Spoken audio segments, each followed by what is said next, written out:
He's a Colombian American poet from New York, known for his works as an actor, speaker, and educator in New York City.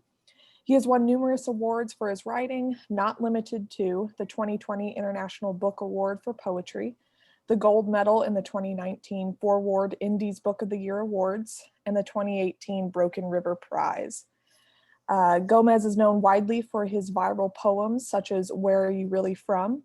And What Latino Looks Like, which touches on the subject of stereotyping the origins and appearances of both Latinos and Hispanics. Gómez challenges these stereotypes by asking questions such as, do I need to look like Juan Valdez and sell Folgers in a TV commercial? Sift my fingers through Colombian coffee beans I picked myself. Stereotypical Hispanic appearance, in which Gómez asks if his own appearance resembles that of Valdez's. Kaylee. Okay. I'm going to pick off. Another couple of lines from Where Are You Really From says, the question, where are you from, in our current America is a slur disguised with a question mark, a passive-aggressive microaggression, saying you are other, saying you are not from here, saying you are not, nor will ever be one of us, saying go back to where you came from. Gómez has worked towards and has been quite successful in making people question their snap judgments and assumptions of people who are of Latin descent. He has opened the eyes of many people who otherwise would not have known the supposedly innocuous questions focused on one's appearance to be insensitive. So without further delay, I would like to pass the floor over to our esteemed guest, Carlos Gómez. Thank you so much. Give it up for yourselves. Thank you for that really thoughtful, beautiful introduction. That was very like a deep dive into poems, into my work. I'm so grateful to be here. Thank you so much to Dr. Jackman. Thank you so much to Seth Chelanpon. I've had many visits to IU Southeast. It's beautiful out there. I visit over many years. So I wish that I could be doing this in person, but this is a pretty cool next best thing given all the things that are happening. I know right now is a super disorienting moment, as we all are aware of. One thing I really miss right now is going out dancing. And this poem is about being out on a Saturday night at a salsa club in Northeast Philly when I was in college. And yeah, it's something I feel like I'm sort of swept away by nostalgias at different points of my day right now in what, like, a 7-month since lockdown, since the global pandemic was declared. And yeah, I'm excited for the moment where I will be able to go out dancing with friends without a mask on. And this is called Hector Labo, and it goes like this.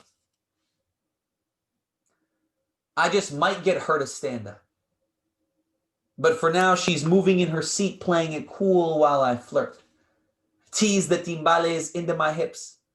It's a Saturday night in Northeast Philly, but she and I might as well be at the Coliseum in Rome.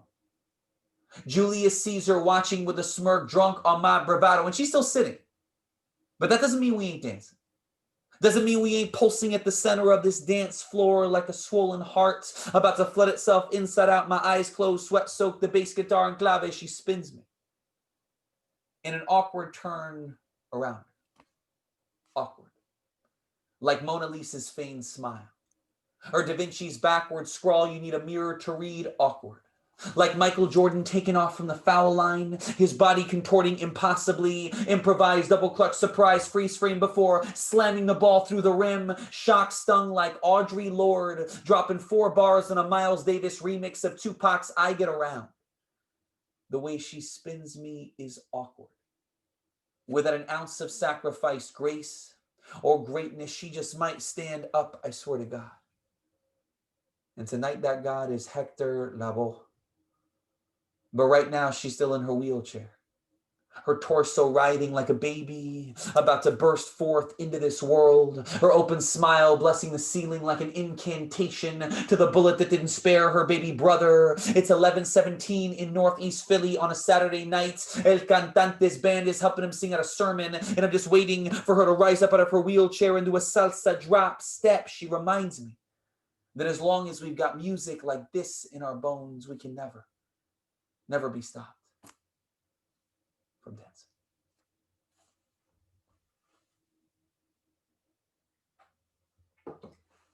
So as I think Seth mentioned beforehand, you got a few emojis that Zoom gave you.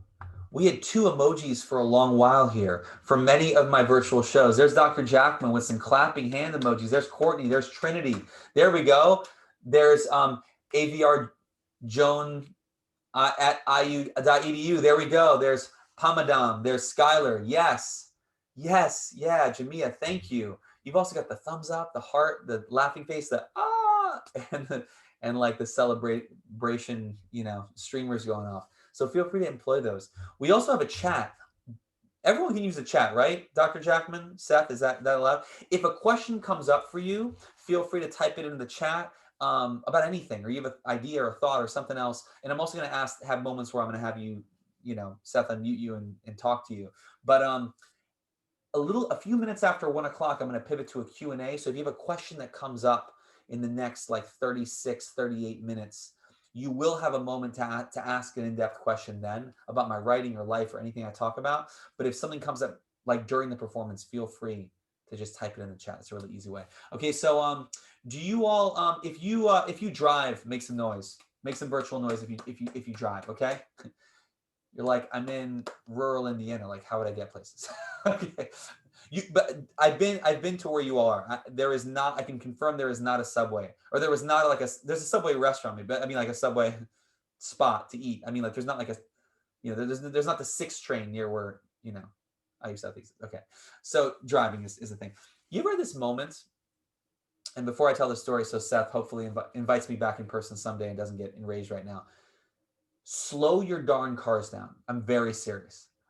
I'm not personally attacking you. I'm just saying this is a blanket statement to all human beings, okay? Slow your darn cars down, okay? Like stop at stop signs, all that stuff. I remember pushing my daughter, bringing her home from daycare in Queens, and it was like every stop sign was just like a, casual suggestion. The speed limit was like stay within 20 miles an hour, and it infuriated me and was terrifying when I had like a little toddler in a stroller.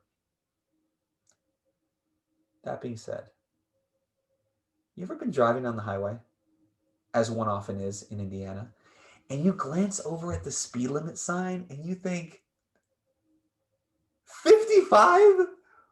Are we still we're doing 55? Is that what the speed limit is?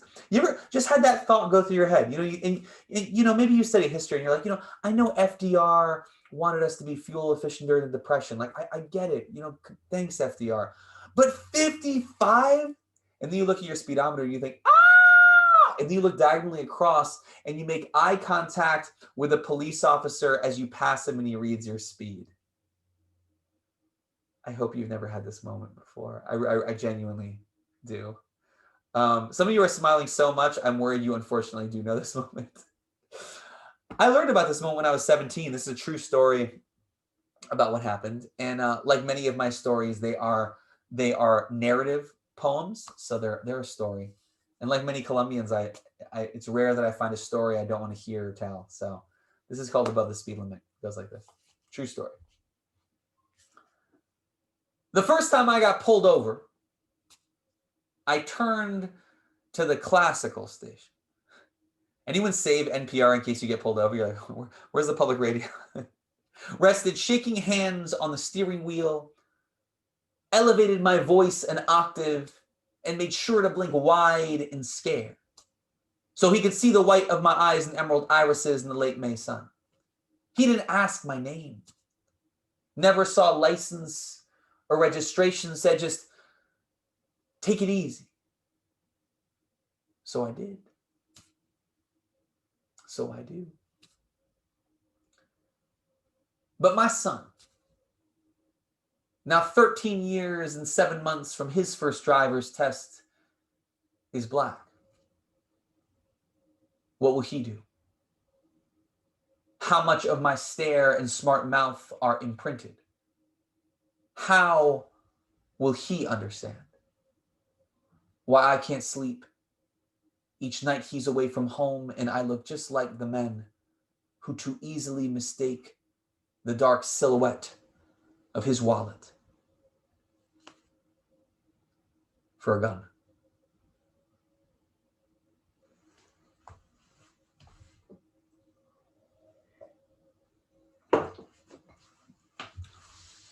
If you are proud of who you are and where you come from, make some noise. If you're proud of who you are and where you come from, make some noise. Have you ever had this experience where you meet someone for the first time and they find out one thing about you, okay? Literally one thing y nada más, right? We all belong in multiple social identity categories, correct, right? Like ethnicity and race and gender and sexuality, religion, socioeconomic status, et cetera, and on, right? And they find out one of these things, that you're, Black or Puerto Rican or Muslim or a college student or a woman or whatever. And they say, no way. You're lying to me.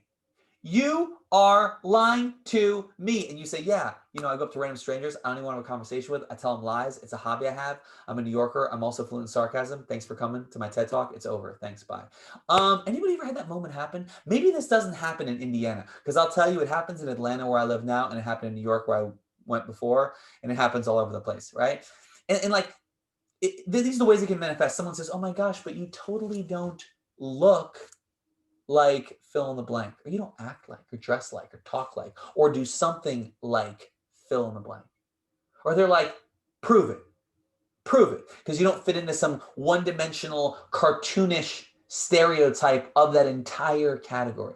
Anybody want to share a little micro anecdote of this? Feel free to unmute Seth at this point.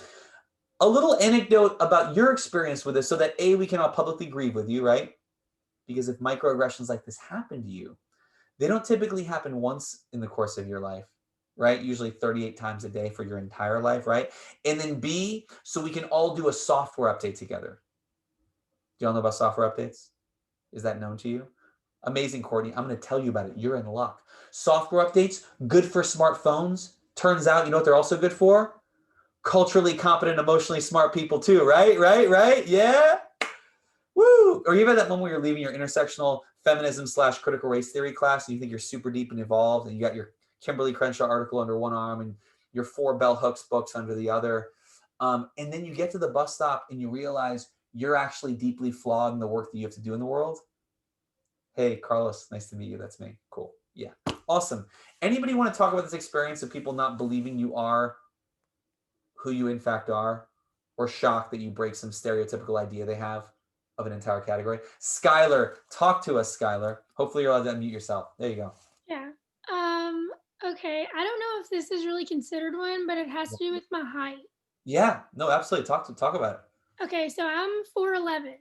Okay. I'm like 4'11". Okay. And a lot of people, they just jump to the conclusion, oh, she's like a middle schooler. Like I've been given a lollipop at a store because I'm like, oh, and I'm going to turn 21 in a few months. So that's happened my whole life. And when I tell them, oh, I'm in college, they're like, no, you're not. I'm like, yeah, I am. I'm almost done with college. They're like, no, you're not. I'm like, yeah. Skylar, the joke's going to be on them when you're 85 and look 40. Right. No, but it's interesting because I've heard this phenomenon so many times with women in particular, where they seem to like always think of people's age aligned with their height. I don't know if people know how this works. Does that seem weird to anybody? This happened to my sister before. My sister is like 5'1", right?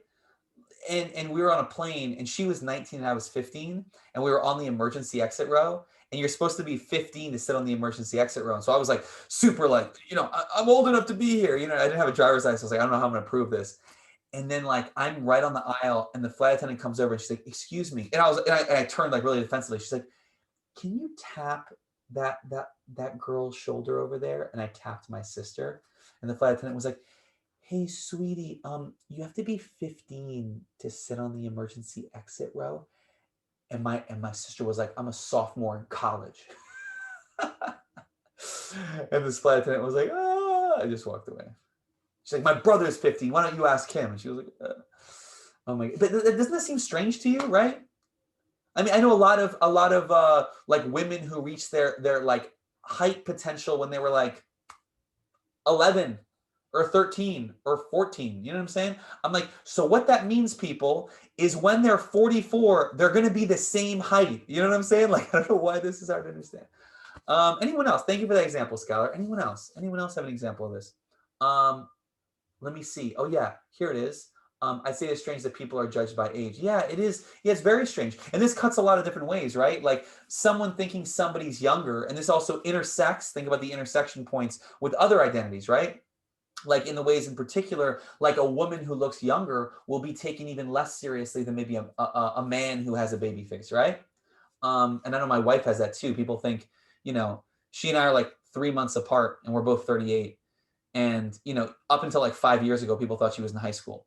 So we'd be walking around holding hands and people would just look at me and just think, like, just disgusted. And I was like, she's 35. Like, come on, team.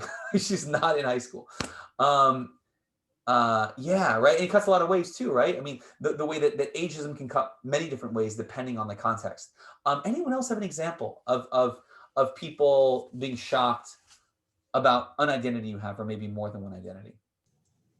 I guess I can have one. Although I'm not sure if it's more identity, more so beliefs. Yeah, talk to me about it. Yeah. What's her name again? We talked before at the beginning. It's Paige. Paige, that's right. Okay, Paige. Yep. Back when I was a senior in my constitutional government class, because I don't know if this was really done at your school much, but every day during around third period or so, we would always stand up for the Pledge of Allegiance.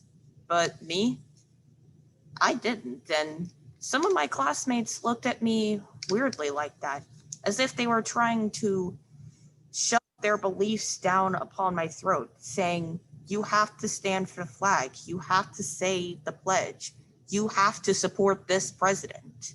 Mm-hmm. Not true, and so not true. Yeah, correct, yeah. Yeah. That's, Paige, I'll tell you an incredibly short story that resonates with yours. They threatened to suspend me my first week of my freshman year of high school because I did not stand for the Pledge of Allegiance. And those of you who study constitutional law know that there's actually a legal precedent with that where you do not have to stand for the Pledge of Allegiance. So somebody cannot be punished for that, according to the Supreme Court decision. But I learned that later when I was pre-law in college. Maybe they didn't tell you that. I assume people who were threatening you did not tell you this. But yeah, they threatened to suspend me, and then they kind of left it alone after I called the ACLU and found out that I had the right to stay seated. That's a great example. No, I appreciate that, Paige, too. Like political orientation too, and that can also be informed and intersect with like where you are geographically or regionally located, and that informs the kind of political, social value systems framework that will predominate that area. Anyone else have an example? And I saw David unmuted, and I was like, "Come on, David, talk to us." Anyone else have an example? Yes, Trinity, talk to us. What's your experience with this? Okay, so I don't normally mention it. It normally gets mentioned by like my friends. Okay. But whenever they tell, my grandmother is actually from the Philippines. Mm-hmm. So I'm like maybe half Filipino. I think mostly just a quarter. But anytime they say like I'm part Filipino or even just Asian for that matter, everyone I can't tell you how many times people would just go, "You're Asian?" And then they say, "You don't look Asian." And then some of the more, most of the time, these people who ask this are just asking in a comedic manner. They say, "Well, are you good at math?" But they don't mean it as like an actual stereotype, but. Yeah, geez. Yeah. That's training. I take my glasses off to process. Sorry. Don't you love the things people casually throw out there in a joking manner that inform really like white supremacist, racist notions of things? And by love, I mean the opposite of love. Thank you for sharing that, Trinity. I really appreciate that. It's really, and one thing that like I always like take note of, and this is me as somebody who's like mixed, you know, my father's Colombian, my mother's American, you know, is to think about the ways that let's stay on the theme of math for a second, without like the model minority myth, racist stereotypes, tied into it. It's like the ways people want us to mathematically break down our lineage, as though like lineage or cultural identity or something else is like a mathematical equation. Do you know what I'm saying? Like as though like, oh yeah, 12.5% of me is like Scotch, Irish, like doesn't mean anything. Do you know what I'm saying? Like that's ridiculous. Or it's like all those things with like the Henry Louis Gates show, where he has like a lot of people who are Black American, African American, who are like, oh my gosh, like, 32.4% of my lineage is like white people. And I'm like, yeah, team, that's called like the horrors of like slavery and like violence. Do you know what I'm saying? Like that's not a revelation. That's just history. That's just like do you know what I'm saying? Like this is not surprising. Yeah, exactly. Yeah, exactly, right? You know what I'm saying? It's like one of those things where people are just like shocked. I'm like, does that make you like 32% white? Like what? What are we talking about? Do you know what I'm saying? Like that's ridiculous. That's not how this works. It's not how it works in any like legitimate real world, recognizing that these are things that we've socially constructed that have life and death consequences. You know what I mean? Courtney, and also can I just break in for a second? Yeah, You had Dr. your hand Jackson, up. jump in. Did you want to say something, Courtney? Yeah, Courtney, jump I think in. I saw that you had your hand up. Yeah. Sorry, I didn't see your hand. Talk to me, Courtney. No, you're okay. I was just going to say that I don't fit the stereotype most times too. I played volleyball most of my life, and I actually am gay. I have a girlfriend, and everyone is baffled that they're like, you don't look like you would like girls, which I've dealt with long enough, so it does not faze me at all. But I understand the need to address that. Yeah. No, it cuts, and thank you, Dr. Jackson, for seeing that. It cuts across so many identities, right? It's like one of those things. This is tied into the same kind of like restrictive, homophobic, absurd notions of what you're talking about with sexuality, ideas of sexuality and identity. I had a woman at an event a couple weeks ago, and she was saying how she cut all of her hair off because she just didn't like having long hair. And her mother, her grandmother, and her aunt had interventions with her to find out about like where she was with her sexuality. And she was like, I'm straight, just don't like long hair. Turns out that's a thing, people. Turns out our haircut has nothing to do with our sexuality. But I'm saying, like, this is in 2020. We're still doing this. Like, what do we do? What are we doing, dude? You know what I mean? Or like, you don't look this or that. Clap for everybody who shared. Thank you for sharing, everybody. Thank you for sharing, everyone. I want to dedicate this to everybody who shared and everybody else who's just watching. I've gotten this question my whole life, which is, where are you from? Followed up by, where are you really from?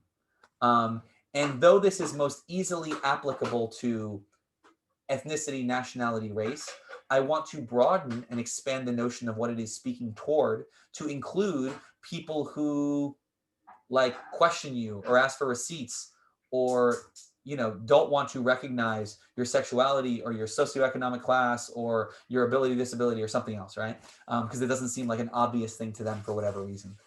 And so true story. It goes like this. The man's words to me are not offered, but flung. So what are you? Where are you from? I say, New York. But your name is Carlos. I mean, where are you really from? I say,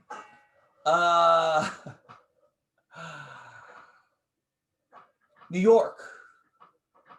Bueno, yo soy Latino. Mi padre es colombiano. Mi madre es estadounidense. Nací in New York City. I lived in 4 countries, moved 12 times, went to 12 schools before I graduated high school. Is not what I would say in 12,341 years, because I don't know a darn thing to anyone. What am I? What am I? A financial aid form, a vegan red velvet cupcake recipe? Dude discovers his first Latino with green eyes and suddenly appoints himself the authority on Latinidad, like, but you totally don't look Mexican. Oh, Colombian, but like, what percentage are you? Do you speak it though? Fluently? Dance salsa well? Oh, but not both parents. You've been there, but not lived there, so you weren't born there. Yeah. I'm not a government questionnaire.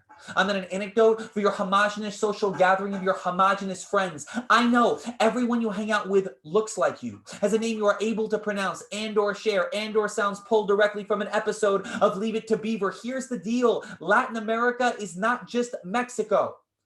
actually pronounced Mexico, pero whatever. Central America is not part of South America, and Mexican is still not a language. The question, where are you from in our current America, is a slur disguised with a question mark. A passive-aggressive microaggression saying you are other, saying you are not from here, saying you are not, nor will ever be one of us, saying go back to where you came from. But I am from a place beyond place. A place where once you're from there, you can never leave because it exists beyond dirt and flesh, beyond your linear and limited concept of time. I am from bloodlines unkillable as water. I am the return that is only earned when absence has stretched its greedy void across a passage as stoic and sacred as an abuela's hard-edged love. I am my Black and Latina daughter's grace, chimered into the cobalt pulse of these once too often fists. I am a boy without a word of English in his mouth, in a Catholic school classroom in South Florida, his son on a virtual stage via Zoom, being beamed out to IU Southeast 59 years later this afternoon, reading this poem. For him, I am the steady ray of light, unlocking my mother's teeth, tossed skyward with a laugh. What hard-earned joy looks like, carved from the wreckage of a lifetime's worth of grief. You are not ready for the answers to the questions you ask, not ready for the world these words might shake free. You could never understand what I am, or where so many of us are from.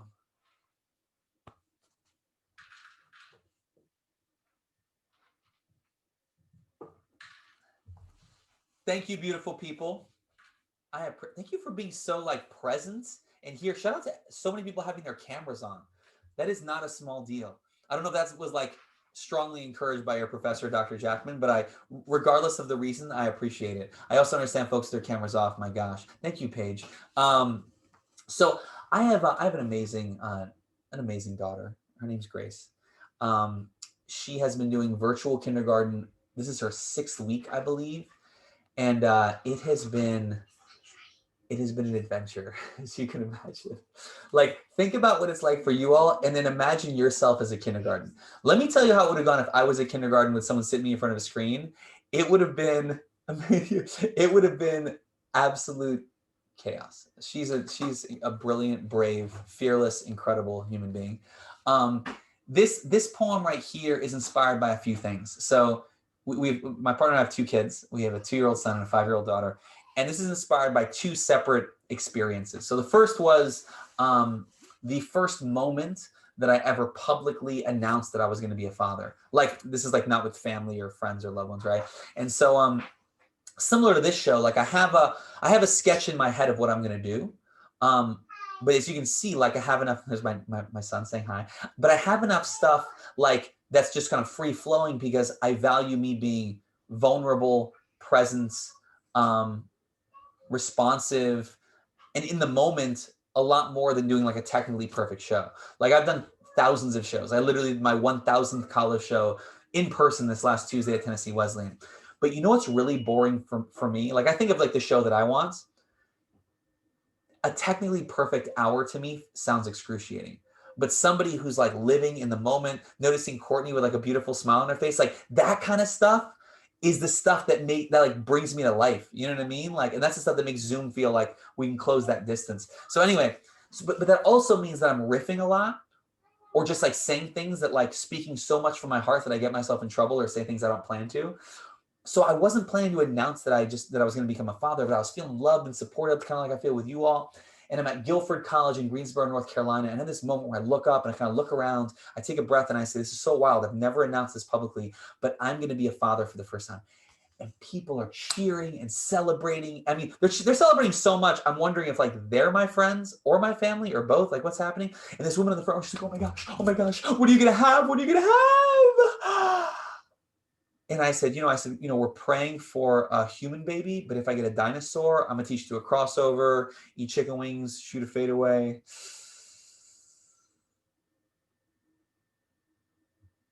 And she was like, what are you having? And I was like, I'm gonna wait for them to arrive and ask them. And everyone was just like, what is this guy talking about? What are you doing? But then it became this fixation. It was like everywhere I went, everyone was like, oh my gosh, like what color are you gonna paint the nursery? Like, what what onesies are you going to buy? And I was like, I live in New York in an apartment. You think we have a nursery? Like, what are you talking about? Like, what am I in? Like this, like Gone with the Wind? Like, where do you think I live? You know what I'm saying? Like, and so, and then just became this thing. People were so like, oh no, but like, what do you really hope you have? And I was like, I really hope I have a human, but a dinosaur will probably be cute until it turns 5 and weighs 5 tons and maybe murders me. You know what I mean? Like, I'm serious, like very seriously, you know? And then it was like my daughter arrived and it felt like everywhere I went, there were these suffocating projections onto her that, like, because she had been assigned girl, it was like, this is what you will be. And nobody seemed to ever ask her, even after she was able to like develop language and vocabulary, what she wanted to do. And then like right around this time, as I'm sort of feeling this overwhelmed avalanche like on us of like the trauma of the rigid gender binary and misogyny and rape culture and patriarchy and sexism all colliding, I go shopping for some newborn clothes. Anyone here ever looked at newborns clothes in the department store? And who knows, maybe Indiana's like super evolved and like intersectional and like, I don't know. But in New York City, it is not. I'll just say that. And like, I go to like the, you know, Regal Park Center near my house in Queens.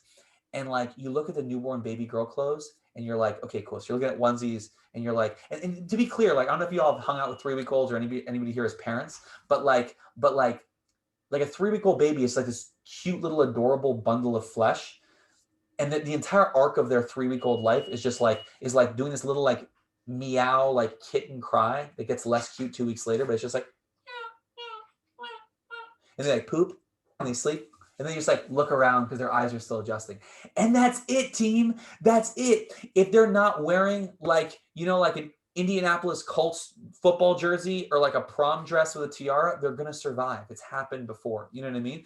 But you wouldn't know it going to the department store. It's like you look at the baby girl's clothes, like 3-week-old babies, like little juice balls, like you know, like a 9.5-pound baby bumping baby.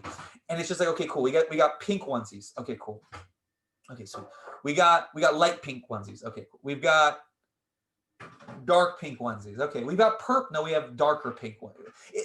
That's it. You know what I mean? I'm like, listen, I have no problem with pink. I actually love pink. I think pink's a cool color.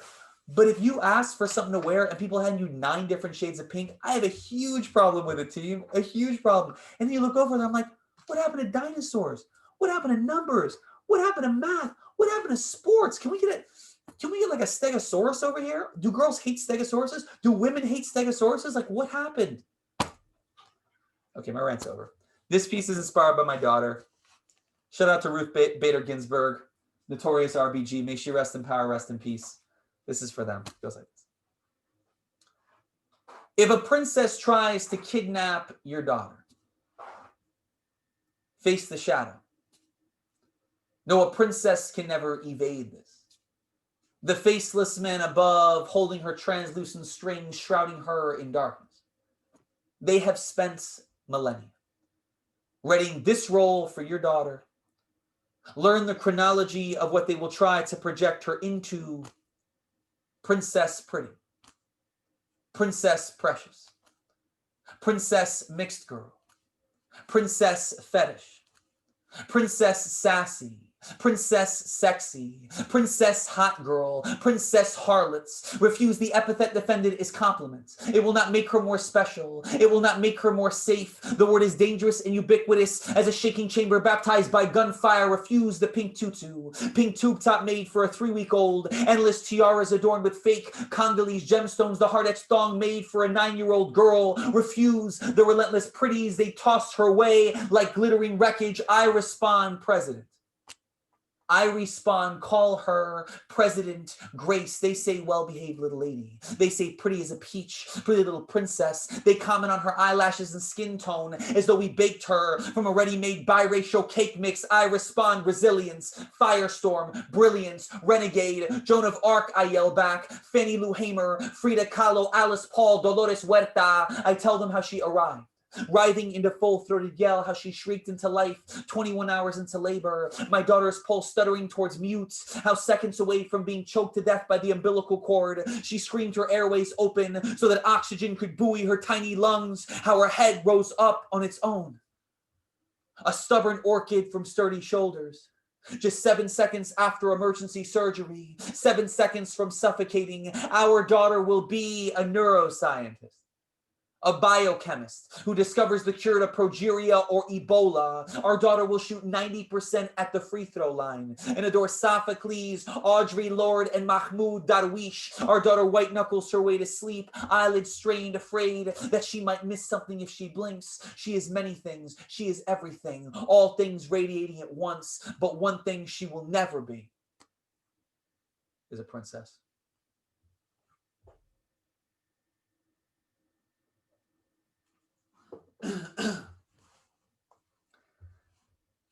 Thank you all so much. I got a request. Oh my gosh, Dr. Jackman, you're from Forest Hills Regal Park? Get out of here. Wow. We used to live right next to Lindgross Discovery School. I don't know if it was called something different then. What is that? MS? I can't remember. I don't know. I've been gone for a while. Wow. Do you know where Forest Hills High School is? Yes, of course I do. I lived across the street. No way. We were a few blocks from there on Yellowstone Boulevard. That is wild. Small world. Oh my gosh. Shout out to Queens, man. Oh, thank you, Skylar. Thank you. So I got a request from Seth that I'm going to honor right now.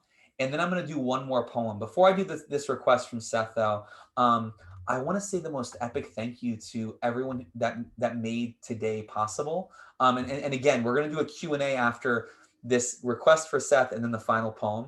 But I want to say the most epic thank you to Seth Chelenpon for making today possible. I just want to say that, like, for those who don't know, the literal Seth Chelenpon and the figurative Seth Chelenpons of the world are the ones who make oftentimes some of the most incredible and important experiences of your college life possible. And they often do it invisibly and in thankless ways. I've done a lot of work with people who do student programming, and let me tell you, they very rarely get like a thank you email, but they often get 9 emails complaining about the fruit punch they picked for an event.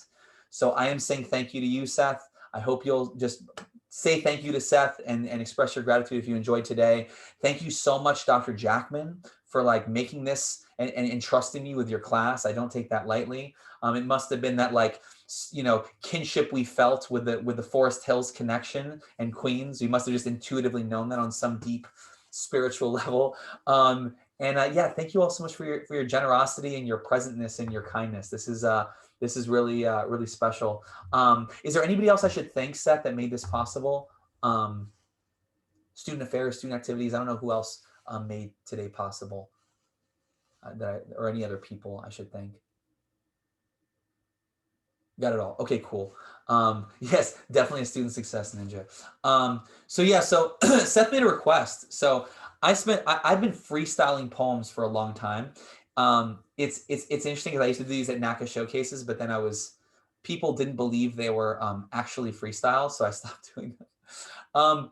But I'm trying to think of the best way to prove that this is like a totally random thing. And I'll say Dr. Jackman and Seth cannot contribute to this, or the 2 folks who introed me, because then that would seem like we could be accused of having set this up. Okay. So here's what we're going to do for this freestyle. I want the first 3 words are going to be what frame this freestyle. Anybody can type them in, but I want it to be different people. Okay. So what I need is actually it might be 4 words. I can't even remember right now. So someone type out what the first word. No, let's save this one. Let's save this one to make it harder for me. What's the last word of this freestyle? Someone type that in. Someone type in what the last word of this freestyle is. Just type it in. Anybody. Don't think about it. It's better if you don't think about it. Cages. Okay, cool. What is this poem about? Somebody type that in. Okay, we got cages first. Okay, we got cages first. Okay, cool. So here, pause for a second. I'm going to do something to make it harder for me. I'm going to actually, the last word's going to be cages. The poem's going to be about ninjas, love, and freedom, to honor all of your suggestions.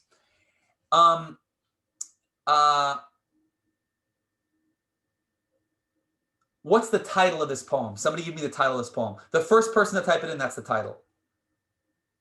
So I don't like guarantee that I'm going to fail. Lion. Oh my gosh, it doesn't seem set up. And then hold on a second. I need someone to put their hand up if they're going to give me the first word of the poem. But I'm going to call on you because I want you to show that this is instantaneous and I couldn't plan for it. So you're going to put your hand up or give me a thumbs up if you want to contribute the first word of the poem. The first word of the poem. Just have it in your head. Don't type it out yet. Just give me a thumbs up. Give me an emoji if you want to give me the first word. Everyone's like scared. No, I don't want to give the first word. Somebody give me a first word. Nobody? Everyone's like, I gave it. Yes. Okay. Christina, your hand I saw first. It was close. Christina. Yes. Christina. So hold on. You're going to actually pause. You're going to say the word and then I'm going to go. And then I'm going to take one lap around my little studio right here and come back. And then I'm going to say the title line. I'm going to pretend I'm going to open mic and we're going to go. And the last word is going to be cages. It's going to be about ninjas, love, and freedom. The title is going to be lion. And then the first word is going to be? Brilliant. Brilliant. Give it up for Carlos Andrés Gómez, next up on the open mic.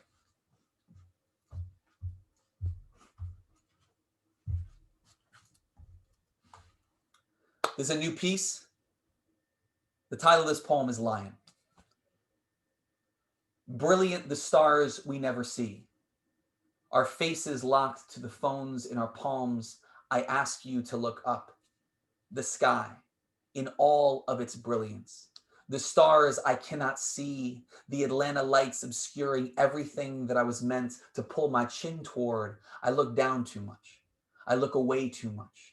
I leave the chasms between me and the people, and it's not just masks, and it's not just 6 feet of social distancing, and it's not just the ways I remain aloof from myself.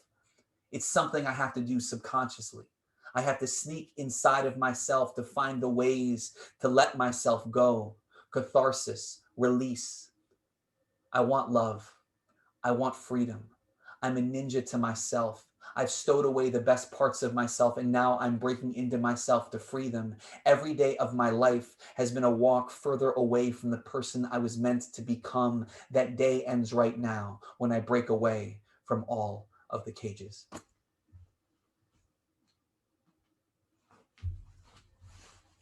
Thank you all so much. Thank you, Seth, Dr. Jackman, everyone again. We are going to do a Q&A after this last poem. This Tuesday, what day is today? Thursday, Friday, Saturday, Sunday, Monday, Tuesday. 5 days away, my debut full-length poetry collection, Fractures, will be released by the University of Wisconsin Press. Shout out to the Midwest, Indiana, Wisconsin. I love you. I have been writing poetry intentionally and not for homework assignments for 21 years, more than 21 years. And my full-length debut is finally here on October 13th, this Tuesday. I'm going to put my website in the chat. My website is super easy. It's just carloslive.com. If you don't get a chance to ask me a question in the Q&A, or there's like one you want to ask me without everyone else knowing or like more privately, that's totally fine. Feel free to connect with me on social media and ask me. Instagram's often the best way, or Facebook if you're on any of those, or Twitter. But it's super easy. Yes, just connect with me on social media, and to find out, you can find out more about Fractures at my website. Thank you all so much again. This final poem right here is for all the amazing siblings out there. If you are an amazing sibling, or if you have an amazing sibling, make some virtual noise. Let's get some emoji hand claps, clapping in the screen. Thank you all so much. I have an amazing little sister. Her name's Maya. And we're a huge age gap. We're 15 years apart. And when she was 11 and I was 26, she taught me one of the most transformative lessons of my life. So at the time, she was struggling with reading and writing. She was struggling in school. And she found out for the first time how old I was when I learned how to read. And so I didn't learn how to read until I was 9 years old.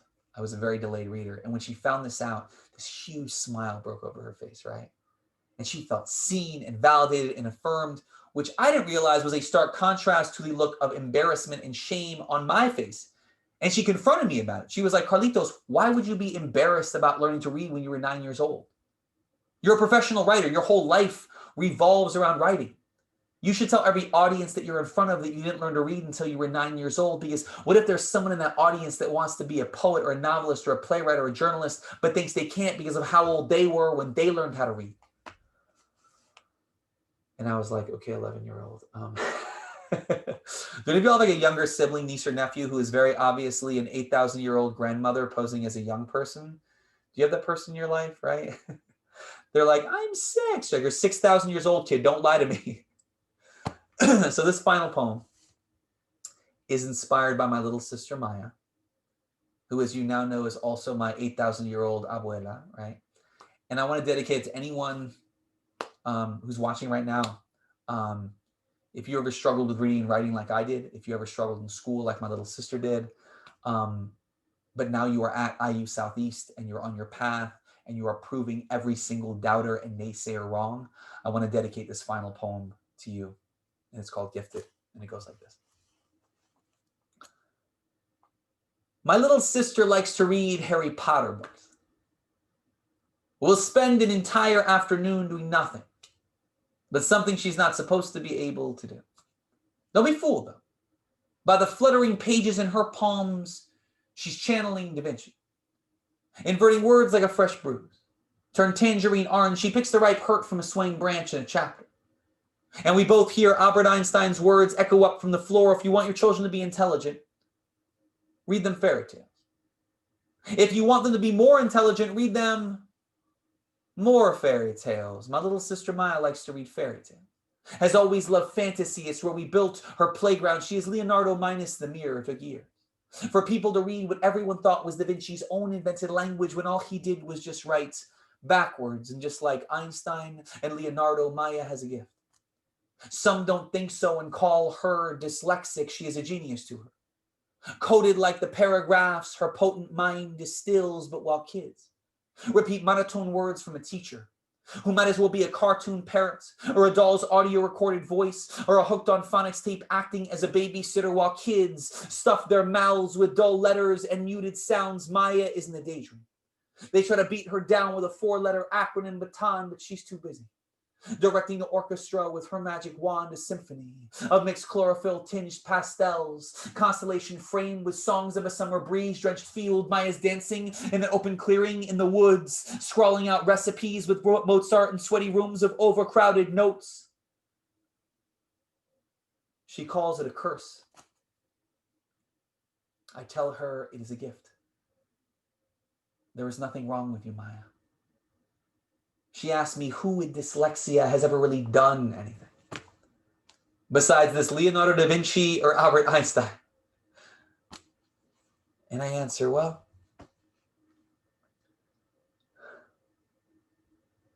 I guess no one else really.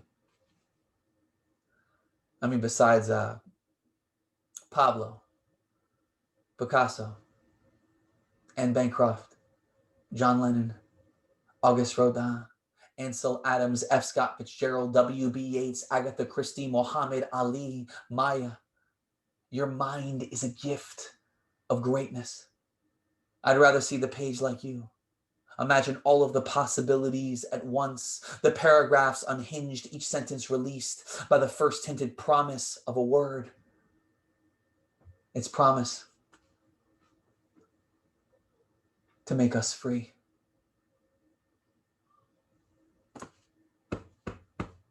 Thank you all so much. I appreciate you all so much.